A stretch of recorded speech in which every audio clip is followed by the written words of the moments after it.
Good evening. I'm Psychiatrist Jay Fawver, live from the Bruce Haynes studio in Fort Wayne, Indiana. Welcome to Matters of the Mind.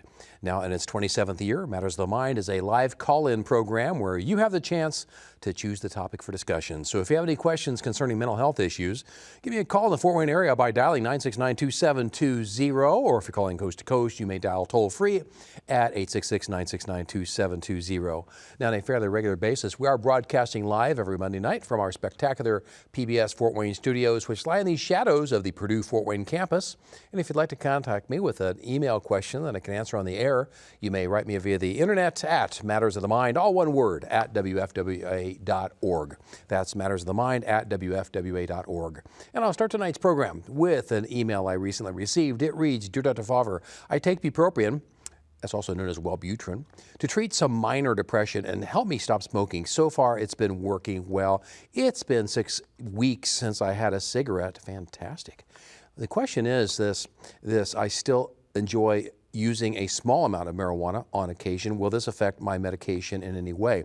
The marijuana itself will not directly interact with bupropion. Bupropion is metabolized by a particular enzyme called cytochrome P452B6, and THC or cannabis will primarily affect a different isoenzyme called 3A4. So no, it will not directly interact with the bupropion to give you a pharmacokinetic interaction.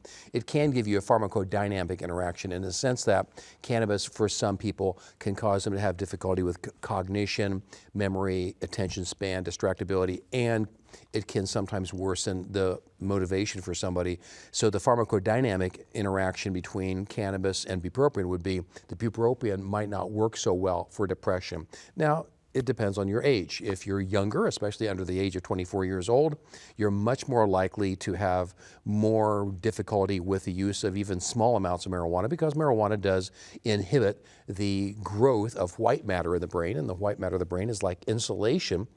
So this natural insulation around your individual neurons help the neurons be able to transmit information. And unfortunately, cannabis will inhibit that growth, especially before 24 years of age. We used to think that if you started using marijuana or even used a small amount in your 30s and 40s, it wasn't that big of a deal. Now we think there is, because people even in their 30s and 40s can still have difficulty with memory and concentration if they use even small amounts of marijuana. So it depends on how it's affecting you. You can talk it over with your primary care clinician, but number one, it would not directly interact with the blood levels of bupropion, but it might affect your ability to maintain motivation and have get up and go, and that minor depression that you mentioned might be somewhat compromised in its recovery. But congratulations in getting off this tobacco cigarettes for the past 6 weeks. That's a great achievement. And the good thing is, after 6 weeks, you're kind of in the clear with tobacco cigarettes. Nicotine is very addictive, but it's extremely difficult to get off of it, especially the first month. You're at the 6-week mark. That's a good step. Thanks for your email. Let's go to our first caller. Hello, John. Welcome to Matters of the Mind. John, you want to know about some potential long-term outcomes if you don't get depression treated. Clinically significant depression is not just a sad mood. We should all have a variation of emotions. We call that the normal emotional vicissitudes, where you should have happiness, sadness, anger, anxiety, apathy, based on life circumstances. That's all okay. Otherwise, you're a robot. So you don't want to be an emotional robot. You want to have emotions that will kind of sway and vary based on your life circumstances. But those emotions should not be catastrophic, where you get to the point where they start to impair your ability to do things. Go to work, socialize, interact with your family. You want to be able to control your emotions so that you can still be productive. So clinical depression is where you have symptoms of depression such as low motivation, low energy, poor concentration, sleep disturbances, lack of enjoyment with things, sad mood, crying spells, suicidal thoughts sometimes. Those are all symptoms of depression. They're there for a couple weeks or so, and they significantly cause your ability, they significantly hinder your ability to be able to get things done that you'd like to get things done. So you have trouble at work, you have trouble at home, you have trouble socializing, and that's a clinically significant depression. And clinically significant depression is thought to possibly have an inflammatory basis. That's still getting studied right now, but a clinically significant depression, primarily, based on the evidence that's out there, will cause a shrinkage of the individual neurons. In other words, they're less fluffy. So if you have chronic untreated depression, the neurons will become less fluffy, such that, look at the side part of the brain here, the memory center of the brain especially, it's called the hippocampus. The hippocampus should have individually on each neuron about 50,000 connections. And if you are clinically depressed month by month, year by year, those 50,000 branches will shrink down to possibly just 30 or 20,000 branches. So you have this 50% or more shrinkage of the individual branching. So imagine going out in your backyard and noticing that a bush is just kind of shriveling up. What would you want to do with that bush? Well, you need to give it some nutrition, water and fertilizer. That's what we're trying to do when we treat depression. We're trying to get these little individual branches of these neurons that have shrunk back up to speed. Now, 20 years ago, I remember seeing these MRI scans of women who had been untreated for depression over the course of years, and you just see the shrinkage of this particular area. It was thought back then that the hippocampus was actually dying, and these women would have difficulty with memory and concentration, and we thought, oh, gee, depression is literally destroying their brains. Well, it's not that the neurons are dying, it's just that they're shriveling up.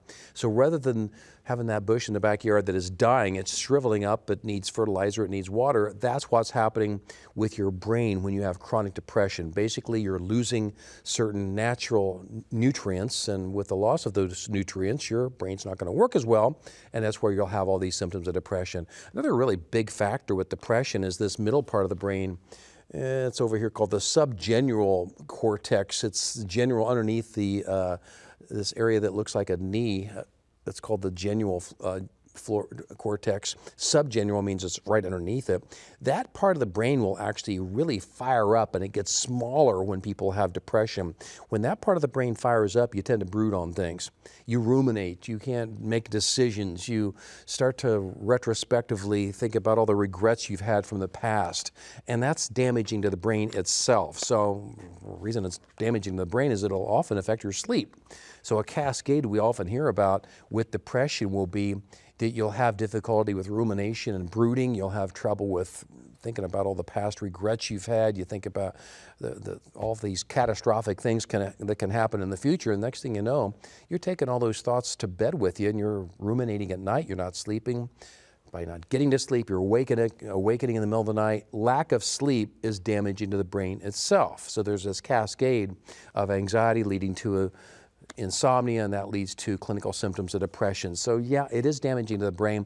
That inflammatory component to the brain can not only affect your cerebral cortex and your central nervous system, but when you have chronic depression, it can also affect you from an inflammatory standpoint and give you a greater likelihood of having stroke, diabetes, heart disease, and even obesity, because chronic depression will increase this stress hormone called cortisol. And with the increase in cortisol, that can cause you to have more belly fat. And that's a complication on down the line, because that thereby can put you at a higher risk for heart disease and sleep apnea, because with more fat in the belly, you can have more fat in the neck. That can give you more snoring. With more snoring, you can thereby have less oxygen flow to the brain at nighttime when you're sleeping. That will give you a cascade of medical problems itself. So with untreated clinical depression, yeah, it can affect you not only emotionally, it can affect you with your concentration, certainly affect you socially, but it does have physical outcomes. Thanks for your call. Let's go to our next caller. Hello, Earl. Welcome to Matters of the Mind. Earl, you want to know, is it harder to quit smoking if you're already dealing with depression and anxiety? Yeah, it probably is, but here's the kicker, Earl, you know, chicken or the egg. A lot of adolescents start smoking, and they're using nicotine as a way of treating depression. We used to think the nicotine was causing depression. It goes back and forth. Nicotine use as an adolescent will indeed make you more likely to have depression as an adult, because you're basically giving an imbalance of dopamine and norepinephrine even as an adolescent. So starting nicotine as an adolescent will give you a greater likelihood of having depression later on. But many adolescents and young adults will start smoking cigarettes and using nicotine as a means of treating depression and maybe ADHD that might be untreated, because nicotine will increase norepinephrine and dopamine, and those are chemicals that can improve mood and cognition. Unfortunately, nicotine has a poor way of enhancing those various neurotransmitters, so there's better ways to do it. But if you already have depression, often you're using the nicotine as a means of enhancing dopamine and norepinephrine. So we will often use a particular medication in which I previously referred called bupropion, also known as Wellbutrin. It has a brand name called Zyban that has been specifically used in the past for smoking cessation. So we use bupropion kind of as a way of helping the brain step down off the effect of nicotine, because nicotine will increase norepinephrine and dopamine.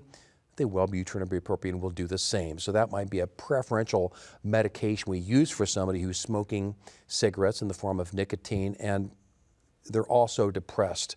So we'll often consider that for a lot of people. But yeah, it's more difficult to get off of cigarettes when you're already depressed and anxious, because you have to sort out how much the nicotine cigarettes are actually being used as your means of self-medication. Thanks for your call. Let's go to our next email question. Our next email question reads, Dear Dr. Fawver, why do I have such a letdown after Christmas holidays? I'm all excited in December, but then get really depressed in January. Well, I'll state the obvious.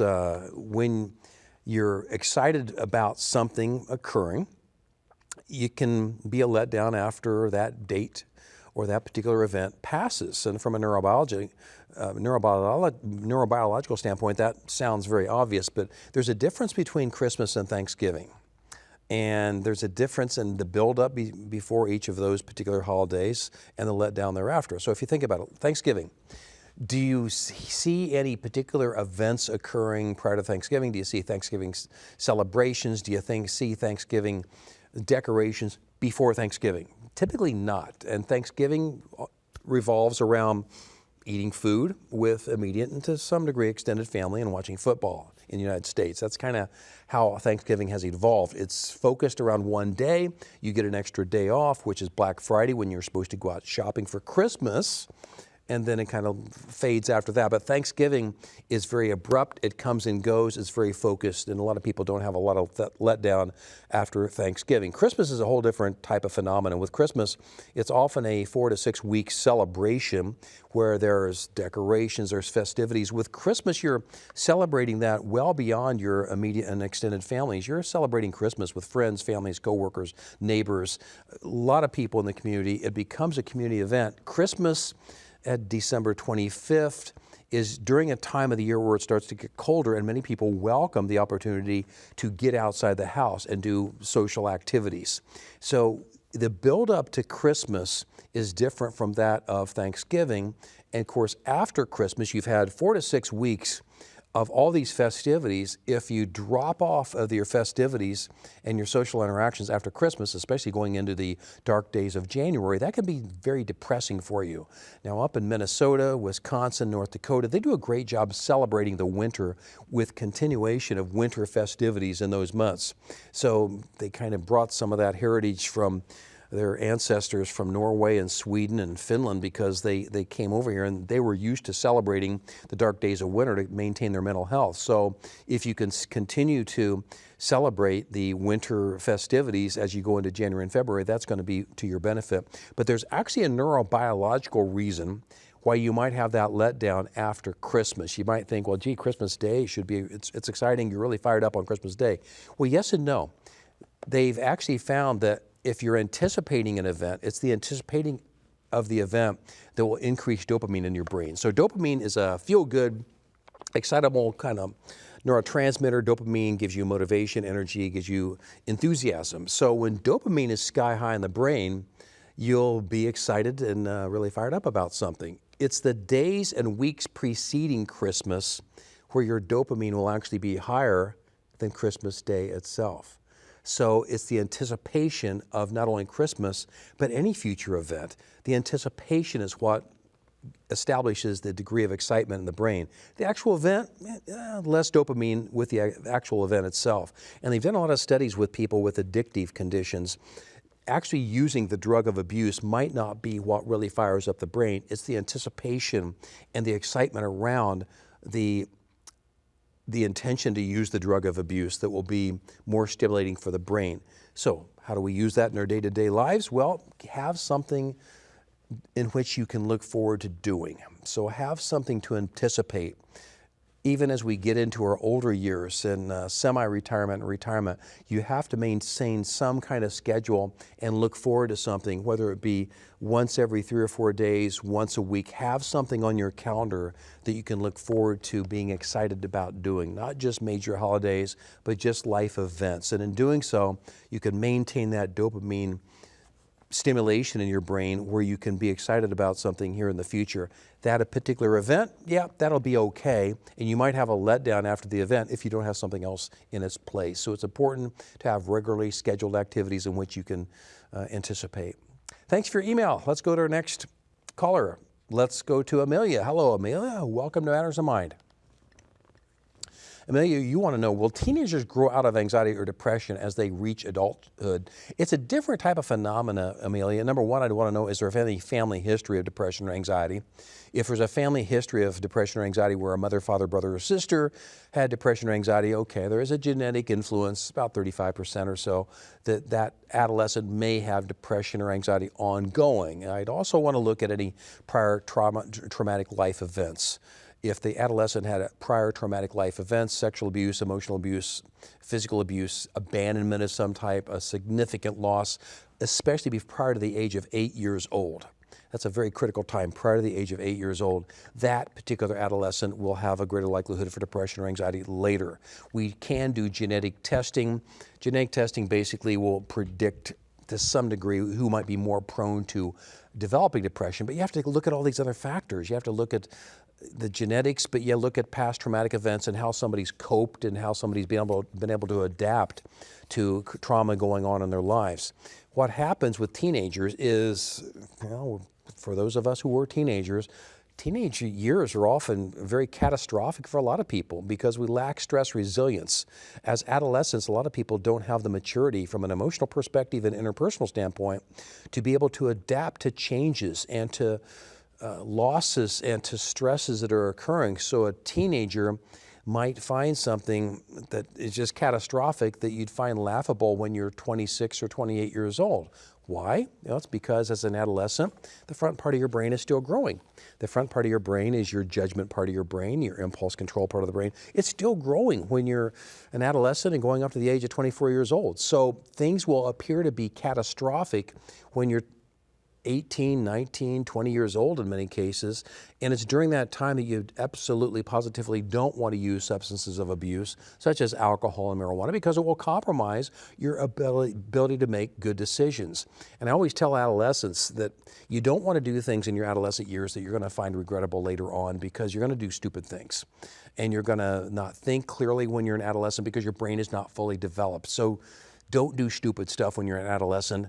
You're going to look back on those years when you're in your late 20s, early 30s and think, what was I so stressed about? That was not that big of a deal.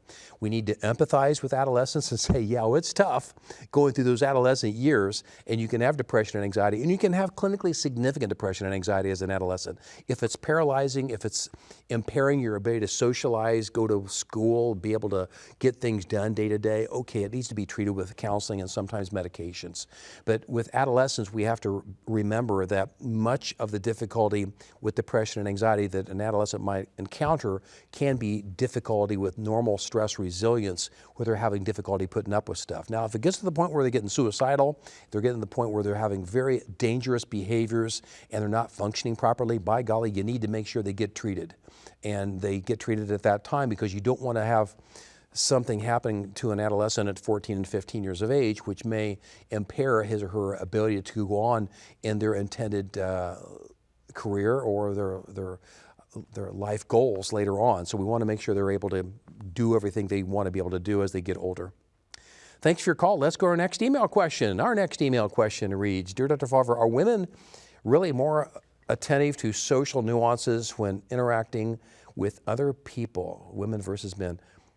I think that's a situation where individual results may vary, but in general, 100 years ago it was found that women's brains were smaller than men, and women were used, that was used to basically minimize the ability for women to interact in governmental and work situations, because their brains physically were smaller than men's. However, the corpus callosi of women, this band of tissue that connects the left side and the right side of the brain, it's wider in women. It's thicker. So women might have smaller brains by volume, but they use both sides of the brain better than men.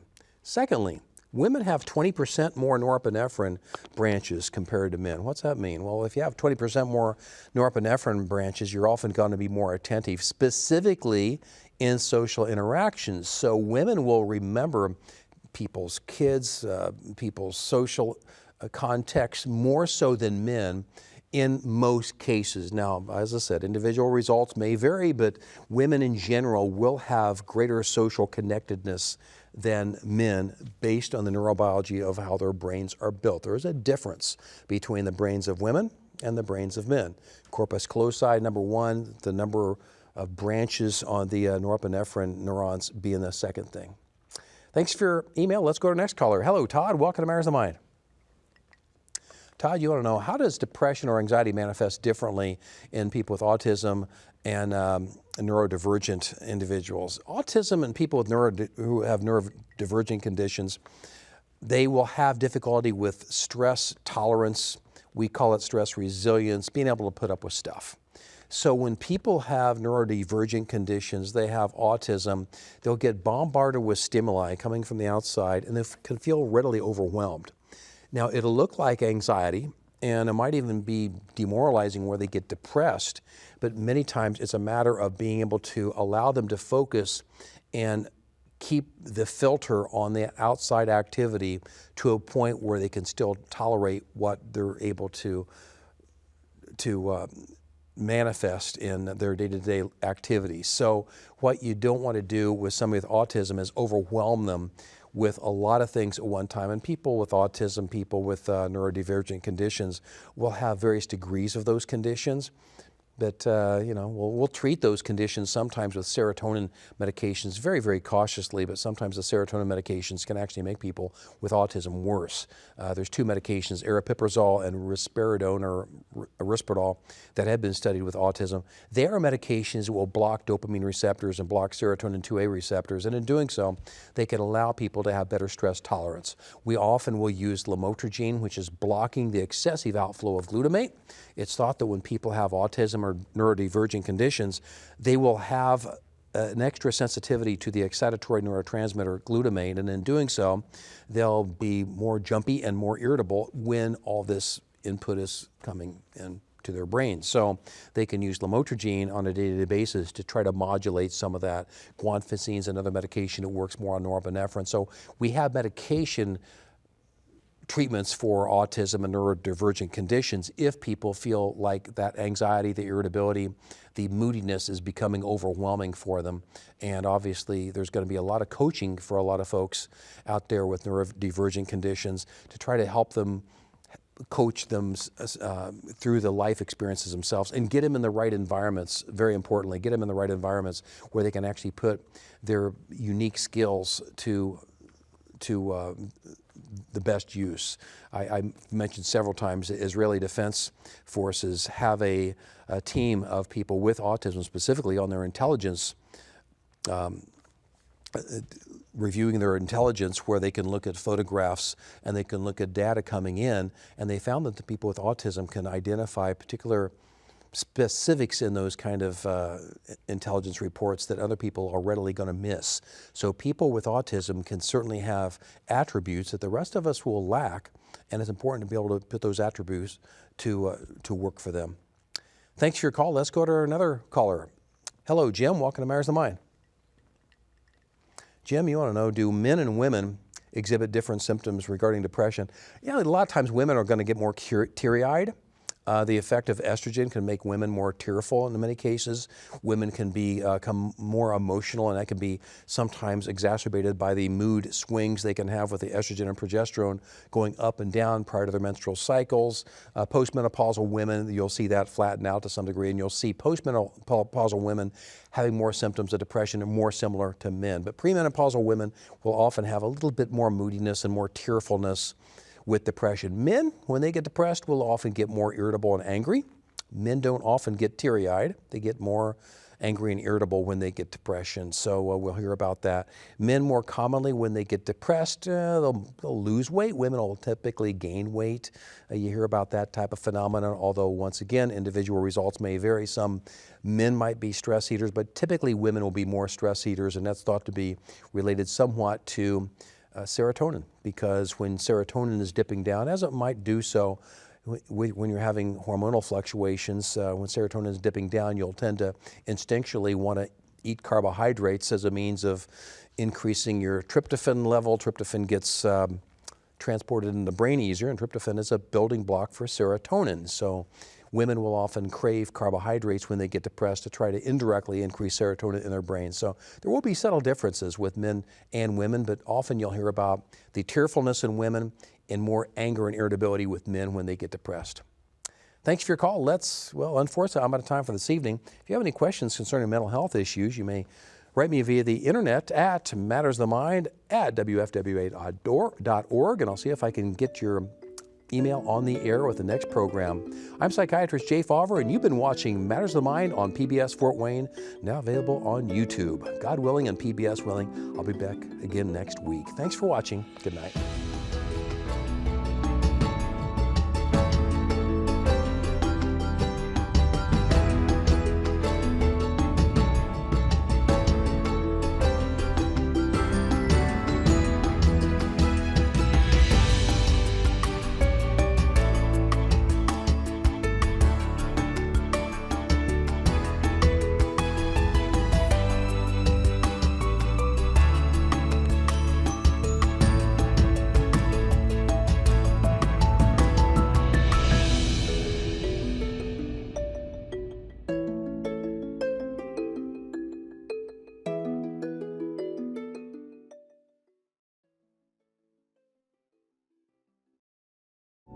Cameron Psychiatry, providing counseling and care for those that may struggle with emotional and behavioral challenges. More information available at CameronHealth.com.